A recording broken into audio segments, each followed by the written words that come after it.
other interesting business news, you had the new Ford Expedition to get the Lincoln, well, half the screen. Although some people do properly call it Ford. Now, this was brought to us thanks to Umar, who's a writer at The Verge. It says, quote, the new Ford Expedition has half of the Navigator's panoramic screen.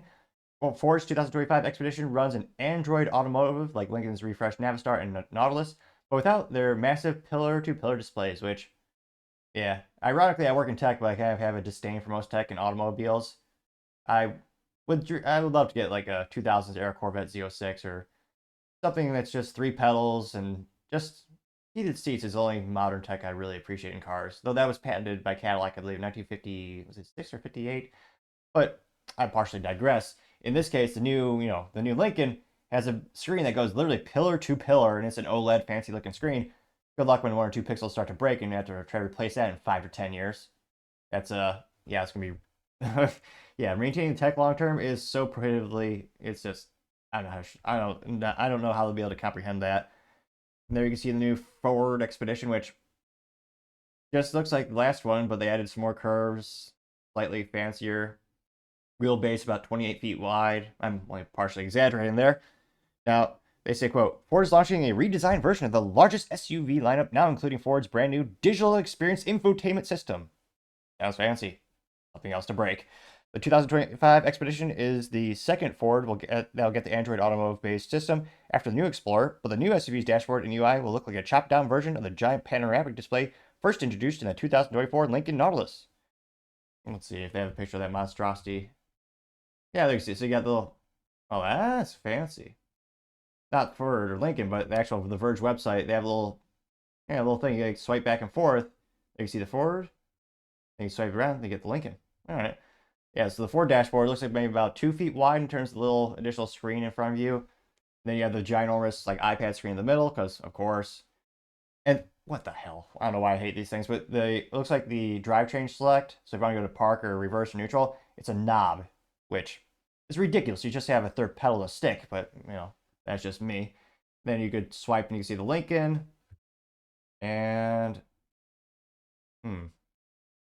it is kind of funny because again, it's not just Ford, GM, and all these companies do it, but they say a lot of these brands, have the base model or the base brand like Chevrolet, then you have Cadillac. Many of them share the same infrastructure components, which again does save cost and complexity. But it's kind of funny. The tech does change, and so the vents on here, like if you swipe, the actual like the pillars and placements of the hood and everything, it is, and then actually the exact placement of the steering wheel and even the actual mini gauge above the steering wheel is exactly the same, which again, it makes sense. It's the same brand, it's the same company. But yeah, to me, that's just more crap that can break. And they say, quote, the new Expedition, which was first teased for the drone light show today in Texas, looks like it's only about half of Lincoln's 48-inch pillar-to-pillar panoramic display, just behind the 24-inch panel for the Expedition. You're getting the same instrument cluster and navigation combo in the front of the driver's seat, but without the widgets featured on the right screen. Lincoln's Extended Edition. The Expedition's smaller center touchscreen that lives below also runs Google Play Store apps, operates Apple CarPlay, and digital. Oh, that's junk. It has digital HVAC controls, just like Lincoln. Like this, the British would say rubbish. There's nothing more annoying than trying to change the volume or the heating or cooling of a vehicle than having to navigate through 12 different buttons on the touchscreen. There's some things that should always be knobs. I mean, let me know in the comments. Am I right? That's the one thing I do not like about my 2018 Civic Si, Honda Civic Si. I love it. It's a fun little coupe with a stick shift and everything from going to groceries to the track. It's a fun experience. The only way you can change the volume is a little touch screen, or the steering wheel. Thank God does have a button you can actually go up and down or increase or decrease the volume. They knew it was so bad because the 2019 model, yeah, they did fix that with the Civic, and they all got the actual knob because thankfully they did listen to the consumers. It looks like Ford did not, so that's going to be built into there as well. Now they say, quote, pillar-to-pillar panoramic screen has been a flashy feature manufacturers have trotted for the most luxury vehicles. They're often pitched as an infotainment hub for the front passenger, letting them stream movies and even play some PlayStation. It's hilarious because they always tell us, don't text and drive, don't have any distracted driving. There's a giant TV. I'm sure they'll usually have the software caveat or the software default settings so you can't use it when you're in motion for some features. But yeah, it's still kind of ridiculous. And you got a couple more pictures of it. This is, they have a picture of the Ford Expedition being used off-road, which I'm sure all 18 users will love that. 99% of these are probably going to be used for soccer practice in America because, yeah, a lot of these things that it's kind of sad from an engineering perspective. They put all this effort to make them, great for, using outdoors, going off roading, and like 18 will probably realistically, go out there. And here's a picture of, yeah, they got a picture of the expedition in the forest. I mean, those tires will most likely spend most of their life touching pavement. Maybe cement if it's a fancier neighborhood.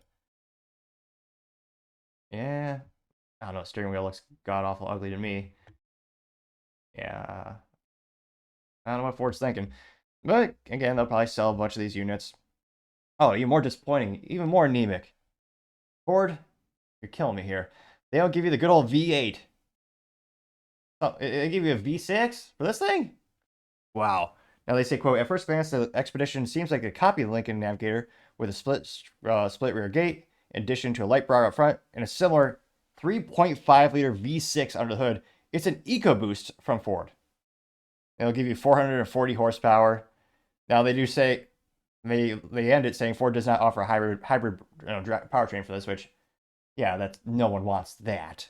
And there's certain things and certain platforms where I should clarify, not no one. 18 people will probably want that, and 6 of them will probably actually pay for it.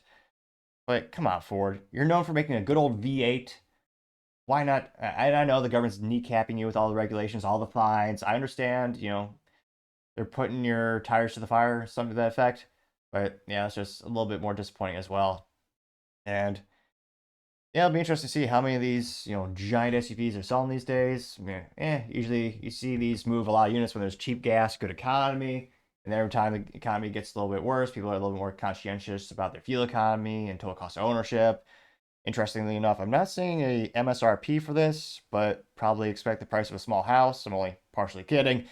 But yeah, let me know. I mean, with the new redesign, would you consider purchasing this for new SUV needs? I mean, Lord knows I wouldn't because it only had 2 pedals. I think there's very few SUVs. I think the only one left in America with 3 pedals is the Ford Bronco, which thankfully they did actually have a 3rd pedal for that one, so I appreciate that. But let me know in the comments. As always, it'd be fascinating to hear what you have to say. Thank you everyone for taking the time to tune in. Again, trying to get to 4,000 subscribers by the end of the month. So if you can click that button, I would greatly appreciate it. Also, give me a thumbs up, thumbs down, or comment is a great way to give me some additional feedback, letting me know how I can make the show better and better. Lastly, don't forget to take time to tell your family, tell your friends, tell your coworkers, heck, tell your enemies, tell anyone and everyone. Just stay safe, fight the good fight.